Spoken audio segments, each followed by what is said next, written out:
Hello my dear students, 60 classes में आपका स्वागत है। आप जो है कक्षा 9 का फिजिक्स पढ़ रहे हैं। आज ये आपका 5वां लेक्चर है जिसमें आप लोग पढ़ रहे हैं जड़त्व। आपने जड़त्व किसे कहते हैं आपने देख लिया। जड़त्व किस पर निर्भर करता है? जितना वस्तु का भार अधिक होता है उतना ही जड़त्व अधिक होता है। आपने जड़त्व के प्रकार पढ़ा। जड़त्व 3 प्रकार के होते हैं, विराम का जड़त्व, गति का जड़त्व, दिशा का जड़त्व। तो उसी में आज हम लोग बात करेंगे जड़त्व के उदाहरण की। जड़त्व का उदाहरण क्या होता है? कहा जाता है कि यदि बस अथवा मोटर कार, रेलगाड़ी रुकी हुई है तो अचानक चल पड़ती है तो उसमें बैठा जो यात्री होता है, जो व्यक्ति होता है, वह पीछे की ओर झुक जाता है। किधर झुकता है? पीछे की ओर झुकता है। जैसे ही आप भी बैठे हैं, मोटरसाइकिल में बैठे हैं, चाहे गाड़ी में बैठे हैं, चाहे बस में बैठे हैं, अचानक वो चलता है तो पीछे की ओर झुक जाते हैं। एक इस पर है, जड़त्व के नियम पर कार्य है। अगर वह चलती हुई कोई गाड़ी है, अचानक ब्रेक लगता है तो व्यक्ति क्या होता है? आगे की ओर झुक जाता है। क्या होता है? आगे की ओर झुक जाता है। तो उसमें सभी क्या है? ये जड़त्व का नियम है। आप भी बैठे हैं कार में, ट्रक में, आपने बस में बैठे हैं, ट्रेन में बैठे हैं, अचानक ब्रेक लगता है तो आप जो है आगे की तरफ झुक जाते हैं। यह जो है न्यूटन के प्रथम नियम या जड़त्व के नियम पर यह कार्य करता है। और इसी तरह से बोतल पर रखे गत्ते को अचानक, जैसे बोतल है, यह बोतल है, बोतल पर कोई गत्ता में रख देता हूं, उस पर गत्ते पर एक आप जो है एक सिक्का रख दिया जाता है। अचानक से उसे गत्ते को खींच लिया जाता है तो सिक्का जो है इसमें गिर जाता है। चाहे गिलास में रख लीजिए, चाहे कुछ भी रख लीजिए, अचानक से खींचेंगे तो जो भी वस्तु रहेगी वह नीचे की ओर यानी कि उसके तली में जाकर के गिर जाती है। फिर इसके बाद जो है खिड़की के शीशे बंदूक की गोली से मारने पर उसमें छिद्र हो जाता है और पत्थर से मारने पर क्या होता है? चटक जाता है। यह क्या है? जड़त्व का नियम है। फिर कंबल को हाथ में पकड़ करके उसे डंडे से पीटते हैं तो उसमें से जो है आपका जितने धूल दस्ट है वो कहाँ? जमीन पर जाकर के गिर जाते हैं। यह भी क्या है? जड़त्व का नियम पर आधारित है। रेलगाड़ी के डिब्बे में बैठकर गेंद को उछाला जाता है और कैच कर लिया जाता है। ये भी क्या है? आपके जड़त्व का नियम है। और लंबी कूद कूदने वाला खिलाड़ी है, कूदने से पहले वह तेज दौड़ता है। यह भी क्या है? जड़त्व का उदाहरण है।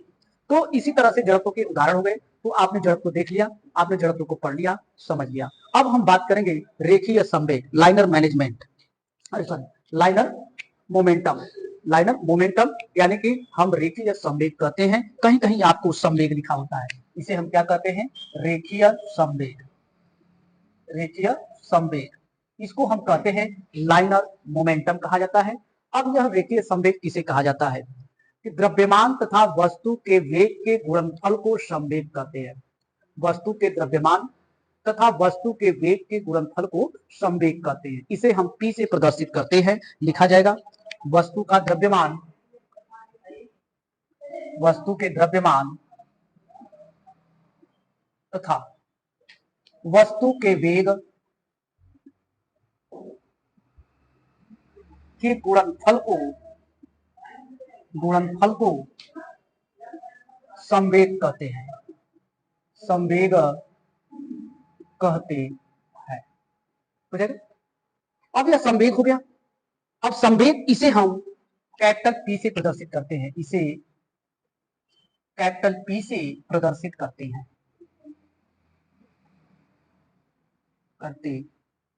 हो जाएगा। अब इसमें कहा गया है कि संवेग बराबर सूत्र क्या हो जाता है? संवेग बराबर द्रव्यमान गुणे वेग होता है। क्या होता है? द्रव्यमान गुणे वेग होता है। यह आपको दिया गया है फार्मूला। आपने पढ़ा कि संवेग किसे कहते हैं? वस्तु के द्रव्यमान तथा वस्तु के वेग के गुणनफल को संवेग कहते हैं। अब इसको थोड़ा सा अलग ढंग से रूपांतरित करना है। कहा जा रहा है कि किसी वस्तु का द्रव्यमान स्मॉल m लिखेंगे। किसी वस्तु का द्रव्यमान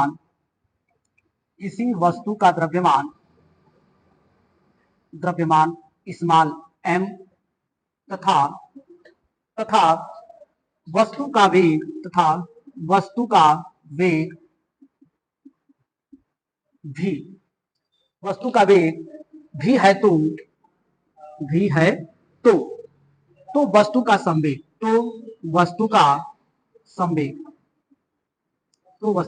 संवेग तो आपका निकल जाएगा। वस्तु का संवेग क्या होता है? तो वस्तु का संवेग आपने पढ़ा कि इसे कैपिटल P से प्रदर्शित करते हैं और m इंटू v हो जाएगा। क्या हो जाएगा? m इंटू v हो जाएगा। अब इसमें बात किया जा रहा है कि यह कौन सी राशि है, इसका मात्रक क्या होता है? तो इसका मात्रक होता है, मात्रक लिखेंगे, द्रव्यमान का मात्रक किलोग्राम, वेग का मात्रक मीटर प्रति सेकेंड। इसका मात्रक क्या हो जाएगा? किलोग्राम मीटर प्रति सेकेंड होता है। यह कौन सी राशि है? तो यह जो है आपकी सदिश राशि है। कौन सी राशि है? सदिश राशि है। कौन सी राशि? सदिश राशि है।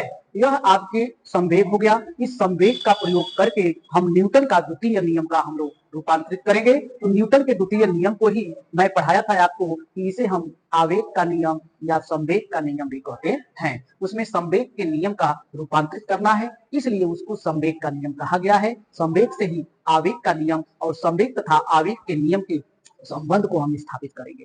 तो आपने देखा संवेग किसे कहते हैं, लाइनर मोमेंटम किसे कहा जाता है। तो लाइनर मोमेंटम ये हो गया। अब इसी के आधार पर हमें प्रस्तुत करना है क्या चीज?